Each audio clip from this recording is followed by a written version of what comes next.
Mi madre, Ana Mercedes Escame, escritora, directora de Radio Rumbos, pionera de la radio en Venezuela, en Radio Cultura, fue la que me permitió, cosa que le agradezco muchísimo, desarrollar mi parte artística. Me acuerdo que cuando era muy pequeña, a los 7 años, yo le decía, mamá, no quiero ir a la escuela, quiero ir a la radio. Y me decía, no, tienes que estudiar. Yo le decía, no, yo quiero ir a la escuela. Nosotros vivíamos inclusive enfrente a donde yo estudié, que fue el Grupo Escolar República del Ecuador, y había se usaba, no sé si ahora sigue usándose de esa manera, una mujer policía que era la que hacía pasar a los niños, y yo vivía en todo el frente del colegio, un colegio hermosísimo, que allí fue además donde fue la primera vez que actué.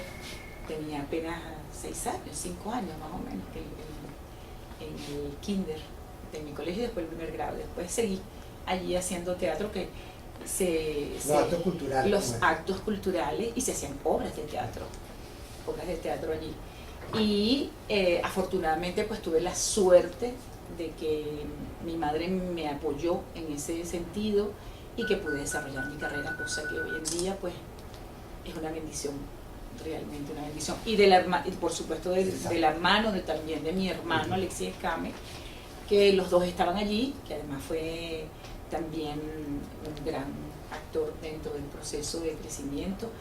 Y yo le agradezco muchísimo a la vida haber tenido la suerte de crecer con tantos maestros, porque fueron todos mis maestros. Yo siempre digo que la radio fue lo mejor que me puede haber pasado a nivel de mi carrera, porque gracias a ellos pues cultivé una profesión, y gracias a ellos pues tengo una voz muy identificativa, y crecer con tantos monstruos, porque todos eran, te puedo nombrar algunos, el mismo Arquímedes Rivero, que fue el que me dio la posibilidad de poder entrar en la televisión venezolana.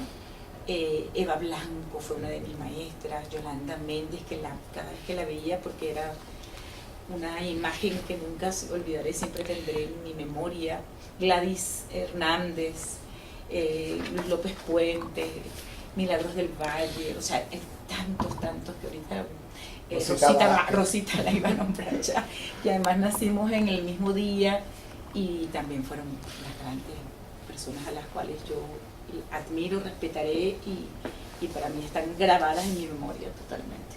Ahora, ¿cuándo entras en la radio? ¿Qué edad comienzas de pequeña? A los 7 años. ¿Qué comenzaste a hacer? ¿Cómo fue ese cambio de una niña para estar en un medio? Yo realmente no entendía mucho el tema, porque a mí lo que me gustaba era una cosa que era innata, ¿no? Y a mí me montaban en un banquito para poder llegar al micrófono, por cuanto se usaban los micrófonos estos que son desde arriba, sí, y entonces me montaban en el banquito, y yo entendía y no entendía, porque realmente lo que hacía era que me gustaba muchísimo. Bueno, tú ahora di tal cosa, porque claro, apenas leía, apenas estaba leyendo, empezando a leer, y entonces tú dices, aquí cuando ya hable, tú dices tal cosa, y tú respondes tal cosa, y así era. Entonces claro, hasta que empecé a tener mis libretos en la mano, y empecé a descubrir que existía un libreto, y que ahí estaba marcado, y tienes que marcarlo así. Me acuerdo que era una forma con un lapicero, ya no existían los resaltadores que posteriormente nos permitían tener mucho más. Era como en rojo. Como una cosa en rojo así, que hacíamos así. Y yo veía a todo el mundo que veía, fue una experiencia preciosísima. Una de las cosas más hermosas que me pasó, había un señor que era absolutamente fans de nosotros, iba mucho a la radio, nos visitaba, pero era invidente. Y un día yo estaba abajo comprando, se ponía el Señor de las Chichas, el edificio Junín, en el silencio. En el silencio, que pues afortunadamente ahora está rescatado, afortunadamente, y porque es un edificio precioso, el Cine Junín. Y el señor estaba comprando una chicha, y yo también llegué y le dije, ay, por favor, me da una con canela. Y él me dijo, Elisa Escames, y a mí eso fue una cosa, fue la primera vez creo que alguien reconocía mi voz, y para mí fue una cosa maravillosa. Yo creo que el mejor regalo que nosotros podemos tener, y el mayor reconocimiento es el público. El público es el que te hace. Y eso te debe. El público es el que permite tener un nombre, dejar de tener el nombre de un personaje para convertirte en tu propio ser, y yo agradezco muchísimo, muchísimo al público que me ha seguido, que me ha apoyado y que demuestra cada vez que me ve su cariño. Elise, ¿qué recuerdas cuál fue la primera radionovela que tuviste participación? Cumbres Borrascosas. Cumbres Borrascosas. Después Martín Valiente, por supuesto. Y la historia de una canción. La historia de una canción.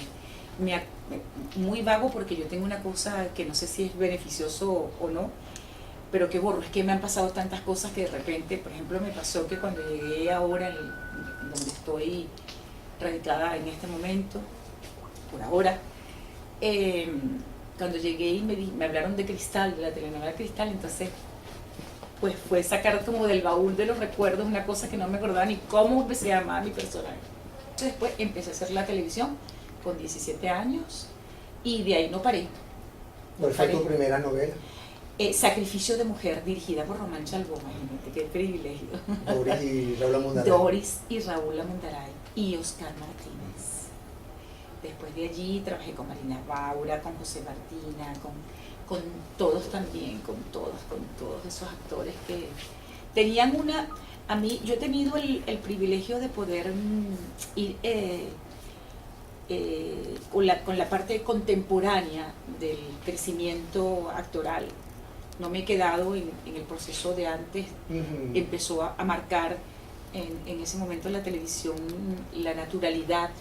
Mientras más natural eras más creíble, y para mí son procesos hermosísimos, pero a mí lo que siempre me acompañó y yo le agradezco muchísimo es mi intuición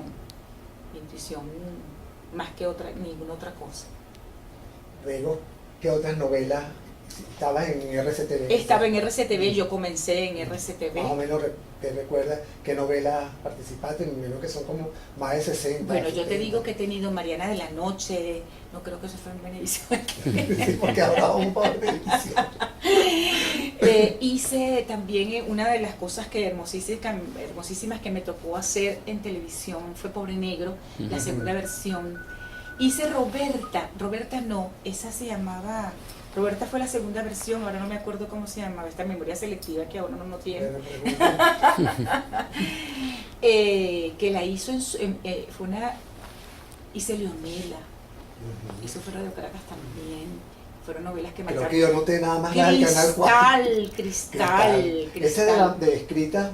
Esa novela fue escrita por Delia Fiallo, Por Delia. pero mi madre Ajá. era la libretista de esa novela. Y realmente, dicho por la propia Delia Fiallo, habían libretos que ella no sabía cuál era escrito por ella o escrito por Delia Fiallo. Eso es que te lo pregunto, porque tengo entendido que estaba la mano de tu madre. Sí, la mano de mi madre. Yo tengo que decir que además la única novela en que yo renuncié fue una novela escrita por mi mamá. Porque mi mamá era tan correcta que ella le daba cosas que la gente comentara, que ay, sí, está aquí porque es hija de... Sí. Y yo, mamá, renuncio. ¿Cómo es posible? 3 hermanas, me acuerdo de esa novela. Esto es un personaje horrible, no lo voy a hacer. Porque claro, ya yo venía haciendo tan buenos personajes escritos por Delia Fiallo, y que yo decía, mamá, ¿cómo me vas a escribir este personaje tan horroroso? Y renuncié al personaje, nunca se me olvidó. Es que no puedo, tú no te das cuenta que pueden decir que yo te estoy poniendo porque eres mi hija. Qué honesta. Sí. Yo le decía, pero tu hija es buena actriz. Y es una actriz que ya tiene un nombre, claro, independientemente, pero no, ella la honestidad no la dejaba. ¿Qué otra novela sí? Me acuerdo, Raquel, tú tienes ahí para ver. Pero creo que no te suena del Canal 4. Todas las que estoy nombrando son de Radio Caracas Televisión. Cristal. Eso es de Radio Caracas Televisión. Llovizna fue la única novela que yo hice en Martes TV, que fue, claro, lo que pasa es que la pasaron en Radio Caracas Televisión, porque era una productora independiente, lamentablemente que desapareció, porque era una gran producción. Yo tengo que decirlo para que forme parte de la historia. Cuando me tocó trabajar en Martes TV, fue uno de los regalos más grandes que me puede haber hecho la televisión venezolana, porque fue un privilegio poder estar allí, cuidada, tratada con muchísimo cariño, muchísimo respeto. Y fue un resurgimiento en ese canal. Muchísimo, ¿no?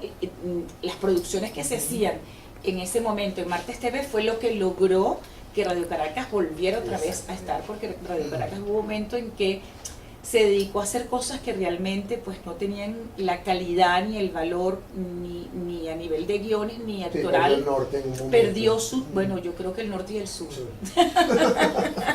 Tuve la suerte de que en televisión, en la época que yo hice, cuando comencé en Radio Caracas, en Venevisión, teníamos a Daniel Farías como nuestro maestro. Todos los días antes de comenzar a trabajar, a hacer los capítulos que nos tocaba, la pauta que nos tocaba de 40 escenas en el día, por ejemplo. Trabajábamos muchísimo, muchísimo. Sabíamos a la hora que entrábamos y nunca a la que salíamos. De ahí, inclusive, hay algo que a veces no me perdono, que es que pues mi familia tuvo un segundo plano, mis hijos sobre todo. Entonces, a veces eso me lucho conmigo, pero bueno, esperemos que ya adultos lo entiendan. Sí. Que fue una decisión, claro, no era fácil, que hacer una cosa y la otra. ¿Qué fue lo que me preguntaste? Que me fui y esto me emocionó, y tú sabes que uno cuando se emociona se le va el... Lo de... las clases. De dramático. Entonces tuve la suerte de estar con Enrique Porte cuando comencé el trabajo, cuando comencé mi proceso teatral, que fue al revés. Yo empecé primero en televisión y después en teatro, porque mucha gente dice, bueno, que el teatro es realmente la maestría dentro del proceso de formación, es la maestría. Yo hice mi maestría, pero la hice posteriormente. Y estuve también con José Ignacio Cabrujas, la suerte de tenerlo allí siempre, y con mucha gente cuando hacían los teatros internacionales. Venía mucha gente a dar clases, talleres muy cortos de un día, pasabas todo el día haciendo el taller, y tuve la suerte mucho de hacerlo también. Cada vez que venía gente de afuera a hacerlo, inclusive en idiomas que ni entendía, pero como el idioma actoral es un idioma que universal, que no necesitas mucho, de ahí aprendí muchísimo. Yo creo que el ser humano nunca deja de aprender, que debería estar constantemente en esa búsqueda, pero el actor más. El actor que piense que ya lo aprendió todo y que no creció, por eso hablaba de la parte contemporánea, que es tan importante, porque si no te quedas en eso. Yo tuve la experiencia en Cosita Rica, muy linda, cuando entró Marina Baura después de tantos años, no sé, creo que eran 20, algo así, que estuvo sin trabajar. Cuando ella llegó con tanta humildad, que creo que es el don divino que puede tener cualquier ser humano, que es el que tenemos que cultivar, y los actores tenemos que pisotear a diario ese ego, porque eso es lo que no nos permite crecer y creer que ya lo sabemos todo y que somos perfectos. Entonces es allí donde nosotros tenemos que todos los días golpearlo. Cuando él se levante con nosotros, tú te quedas ahí en la cama acostado, que no vienes conmigo, no vas, porque es una de las cosas que puede hacer crecer a un actor es la humildad. Es un don divino, entiéndanlo así, porque es maravilloso. Y una de las cosas bellísimas que puede haberle pasado a ella fue que cuando llegó a Cosita Rica y vio el cambio que había de un 100% de naturalidad en todas las escenas, ese engolar la voz y eso de hablar de esa manera, como todavía hay muchas novelas mexicanas que pasan, eso no existía en esa novela. Esto es tu madre. Que se lo usaba mucho en radio y se quedaba uno con eso. La fanfarra. Era bellísimo. Entonces, ella tuvo la humildad de pedirnos. Yo tuve ese privilegio, para mí fue un privilegio, y a mi comadre Elba Escobar también, que la ayudáramos. Y es que me siento que cada vez que digo una frase la digo con tanta carga que no siento que es natural. Claro, fue bellísimo. Tú sabes lo que es una mujer como esa, a la que uno tiene toda la vida admirándola, que de repente te diga a ti, siéntate conmigo a hacer el libreto, a pasar el libreto, y trata de decirme cómo debo decir esta frase porque la siento muy cargada, muy recargada. Fue una experiencia bellísima. Porque era otro estilo. Era totalmente, eran de caras y cosas, y de miradas. Yo me acuerdo que había un actor que una vez yo lo tenía enfrente así, en Caína me pasó, y él me decía, no me mires a los ojos, mírame en el tercer ojo. Y yo le decía, ¿pero qué le pasó a él? ¿Cómo que tercer ojo, chico? ¿Qué tercer ojo te mira? ¿por qué es que de esa forma la cámara te mira? Y digo, no, a mí que se encargue el director de buscar mi cámara.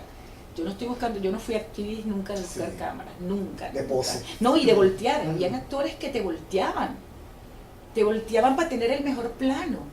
Era una cosa horrorosa, ya a mí no me tocó, pero lo veía. Yo decía, pero ¿qué le pasó? ¿Por qué hacen esas cosas? ¿Sabes? Porque claro, la naturalidad en la televisión, yo llegué en ese momento, la naturalidad 100%, entonces eso creo que fue lo que realmente hizo, porque había que traspasar una pantalla y que esa gente que estaba allí creyera realmente lo que tú le estabas diciendo, si no, no tenía sentido. Sí. Pero para que se lo creyera ese público y traspasar esa pantalla, te lo tenías que creer tú primero. Claro. Si no, no podías, no lograbas. El drama es creértelo, vivirlo. El actor tiene que ser una persona que trabaja con sus vísceras. Los actores tenemos que trabajar con nuestras vísceras. Entonces, ¿cuáles son las vísceras? El corazón, el estómago, ¿sabes? Entonces, ahí tiene que estar la fuerza, tus entrañas. Vivirlo, tienes que vivirlo, sufrirlo, aunque a los 2 segundos tú estés riéndote, porque a mí me pasaba. A mí los técnicos me decían, pero ya, momentico que Elisa va a abrir el grifo. Sí, va a empezar a llorar, así que tranquilo, porque hay actores que le costaban más, a otros menos. Que veían las luces, ¿no? Sí, habían unos que usaban unas técnicas horribles. Yo no los... Sí. Habían unos que utilizaban unas técnicas que yo no las entendía. Nosotros tenemos anécdotas muy bellas acerca de eso, porque nos burlábamos de los actores que hacían eso, con todo el respeto, pues que no entendíamos mucho por qué utilizaban ese método. Sí, no se daba cuenta, se le quedaban viendo a la luz, y así hasta que les empezaron. Y habían otros que se ponían mentol, que era peor, porque entonces, claro, terminaba la escena del llanto y seguían llorando. Y ese gracias. Horrible. El secreto está en poder entrar realmente en ese otro ser. Desdoblarte, exactamente, y poder sentir, aunque sea por un instante, ese personaje. ¿Te sale fácil cuando te ves doble? Sí, totalmente, yo no me quedo. La mente es la que no entiende mucho. Ahora lo he notado más que antes. Ahora, por ejemplo, en este personaje que estoy interpretando en este momento, que es comedia total, aunque sea realismo, es un realismo porque además que tenga un contenido social bien importante, este personaje que estoy ahorita interpretando, e igual hay un momento muy dramático donde ella reconoce pues que la soledad que es tan difícil, porque habla sobre las relaciones de pareja, el valor que tiene que tener una pareja independientemente que sea mujer o hombre, y llega un momento en que se desdobla, y cuando salgo tan que la mente, porque le cuesta, ¿cómo la mente entiende? No, esto es mentira, esto es verdad, aquí llora así. Sí, o sea, por eso es que uno tiene que desdoblarse. Yo entiendo muchos actores que para poder hacerlo, cuando terminan, por ejemplo, que hay mucha gente que no entiende que los procesos, cuando tú terminas de hacer un trabajo a nivel actoral, donde tienes la emoción, por ejemplo, sobre todo teatral, donde no puedes permitirte, ahí no hay nada, no te puedes permitir engaños, no te puedes permitir nada. Cuando sales está la excitación que tiene, que tú sales, y entiendo cuando la gente, los actores iban, y que han caído muchos lamentablemente en el tema del alcohol o en el tema de la drogadicción. Yo los entiendo, porque no es fácil poder desprenderse de eso, porque poder salirse de nuevo y regresar a tu ser. Por eso es que yo siempre me baso en que los actores que se forman tienen que conocerse muchísimo. Yo en mis talleres que he dictado, lo primero que hago no es, yo nunca he enseñado a ninguno a ser actor. Los he enseñado primero a ser seres humanos, conocerse, distinguir qué es lo que quieren con su vida, porque si no, no puedes. Ahí está, y siempre los pies puestos en la tierra. Eso, volvemos otra vez a tocar el tema del ego. O sea, el ego lo único que te hace es dañarte. Al ser humano normal y al actor, 10 veces más. ¿Cómo llevas la fama? Pues yo la valoro en el momento en que la tengo, y cuando no también. Yo nunca he sido enferma con respecto a eso. Es que a mí me da muchísimo sentimiento cuando una persona se te acerca y te muestra su cariño y su amor. Entonces yo no entiendo cómo poder separar, ¿no? Es como que, qué regalo esto. gracias por tener ese cariño, ese amor, ese respeto por una persona. A mí me parece que eso es un regalo, vuelvo y repito, un regalo.